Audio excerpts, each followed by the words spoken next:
সুপ্রিয় শিক্ষার্থী বন্ধুরা, আমি শেখ ইমাম মেহেদী পড়াশোনা করছি রাজশাহী বিশ্ববিদ্যালয়ের বাংলা বিভাগে। তোমাদের যাদের আগামী পরশু দিনে আর কি এইচএসসি 25 বছরের শিক্ষার্থী আছে, যারা বাংলা বিষয় নিয়ে চিন্তা ভাবনা আছে যে কিভাবে কি লিখবো, কিভাবে লিখলে বেশি মার্কস ক্যারি করা যাবে। হ্যাঁ, দেখবে অনেকে অনেক ভালো প্রিপারেশন নাই, কিন্তু আসলে খাতে সেভাবে এক্সিট করতে পারে না, মানে সেভাবে ফলাতে পারে না। তো আসলে দেখো, বাংলাতে তোমাদের 60টি সৃজনশীল এবং 30টি এমসিকিউ প্রশ্ন রয়েছে। তো সৃজনশীল অংশ আসলে কিভাবে ভালো করবে, হ্যাঁ, কিভাবে খাতার সৌন্দর্যটা আর বৃদ্ধি করবে, সেই বিষয়ে আজকে আমরা আলোচনা করবো। তোমাদের কথার প্রেক্ষিতে আর কি তোমরা জানতে চেয়েছিলে কিভাবে লিখলে আর কি ভালো মার্কস ক্যারি করা যাবে।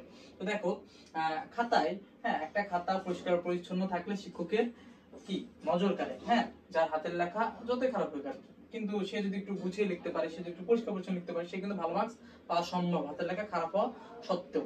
আচ্ছা দেখো, একটা খাতায় বিভিন্ন জন তোমরা বিভিন্ন রকম মার্জিন টান, কেউ এরকম, হ্যাঁ, কেউ বা ধরো হচ্ছে কেউ আবার বক্স করো, হ্যাঁ, আবার কেউ বা ধরো হচ্ছে এরকম, হ্যাঁ, এক একজন এক এক রকম ভাবে তোমরা মার্জিন দেওয়ার চেষ্টা করো। আচ্ছা দেখো, এর মধ্যে আসলে অনেক অনেক ভাবে দেয়, কিন্তু দেখো শিক্ষককে খাতায় মার্কস দেওয়ার জন্য তোমার জায়গা রাখতে হবে। যেমন বক্স করলে এখানে কিন্তু খুব অল্প একটা জায়গা থাকে, হ্যাঁ, আবার যদি বক্স এখানে ছোট করে ফেলো তাহলে তো হবে না। হ্যাঁ, আবার দেখো কে এরকম ভাবে টানে, তো এরকম ভাবে একটু আমার খুব একটা বেশি ভালো লাগে না।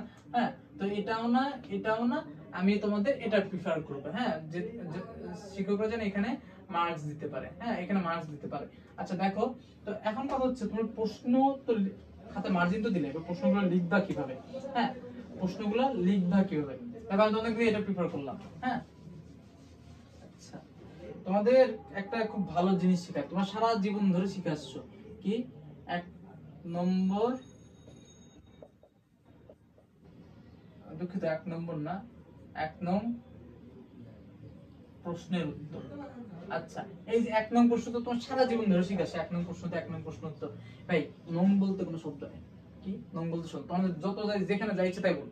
তুমি যদি নং এর পরিবর্তে বলো 1 সংখ্যক প্রশ্নের উত্তর, এটা বেশি অ্যাপ্রোপ্রিয়েট হয়, ঠিক আছে, এটা বেশি ঠিক হয়। 1 সংখ্যক প্রশ্ন উত্তর এটা লিখতে স্যার তোমাকে না, শিক্ষার্থীরা আসলে অনেক বেশি জানে, বা শিক্ষার্থীরা আসলে সঠিকটা জানে। হ্যাঁ, তো তোমরা চেষ্টা করবে 1 সংখ্যক প্রশ্ন উত্তর এভাবে লেখার। এটা কোথায় লিখবে, এটা এই যে খাতার শুরুতে এখানে লিখবে। হ্যাঁ, একটু মাঝ বরাবর এখানে লিখবে।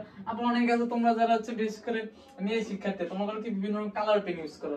হ্যাঁ, অনেকে লাল, নীল, সবুজ যেগুলো ইউজ করো। আচ্ছা, এই যে লাল, সবুজ এগুলো হচ্ছে অফিশিয়াল কালার, তোমরা অনুগ্রহ করে এগুলো ইউজ করো না। তোমরা যদি খুব ব্যবহার করতে মন চায়, খুব বেশি যদি মন চায়, বলো যে তোমরা বেগুনি কালার, এই ধরনের কোন কালার একটা, মানে হালকা কালার, এগুলো ধরনের কোন কালার ব্যবহার করতে পারো।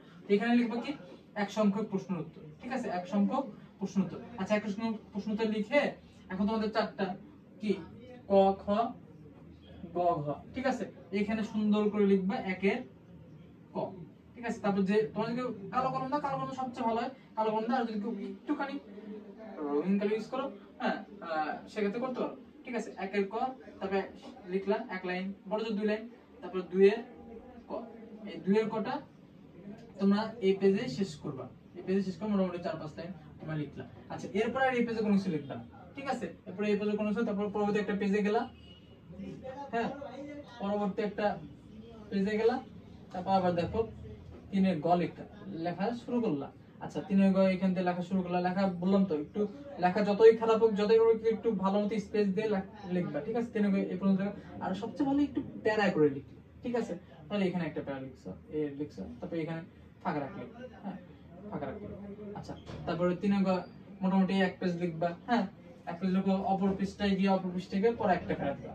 হ্যাঁ, একটা ছোট প্যারা দিয়ে পরে একটা শেষে 2 লাইন দিয়ে তোমার সারসংক্ষেপ টেনে নিলা। তাহলে কি হবে, দেখো তোমার কিন্তু প্যারাগ্রাফ লেখার ফলে পেজের সংখ্যা গুলো ভালো, কিন্তু লেখা মোটামুটি যা লেখা তাই কিন্তু তোমার লিখলে আর কি। তুমি একটা প্রশ্নের যতটুকু উত্তর তোমার মনে করো সঠিক আর কি। হ্যাঁ, এবার দেখো, ধরো ঘ নম্বর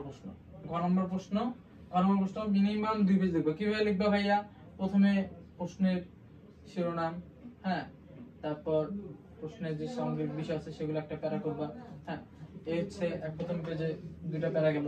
এরপরে পরবর্তী পেজে গিয়ে মোটামুটি তোমরা একটা মোটামুটি ভালো লিখে শেষের দিকে এসে একটা প্যারা দিয়ে এরকম করে শেষ করে দিবা, ঠিক আছে। যখন তুমি প্যারা করে লিখবে, তোমার লেখার প্রশ্নগুলো কি হবে, অনেক মানে প্রশ্ন উত্তরগুলো কি হবে, একটু বেড়ে যাবে, পেজ সংখ্যা বেড়ে যাবে, খাতা একটু ভারী হবে। শিক্ষক যখন তোমার খাতাটা তুলবেন একটু ভারী মনে করবেন, হ্যাঁ, তখনই তো বুঝবে না, কিছু একটা আছে, কিছু একটা আছে। আর দেখো মার্কস ভালো মতো পাওয়ার জন্য তোমাদের ক এবং খটা কি, ক এবং খটা অ্যাপ্রোপ্রিয়েট হতে হবে, ঠিক হতে হবে। ঠিক আছে, ক এবং খটা ঠিক হলে মানে শিক্ষক বুঝতে পারে না, শোনা শিক্ষার্থী আসলে পড়াশোনা করে এসেছে, সেক্ষেত্রে মার্কস পাবার যোগ্য।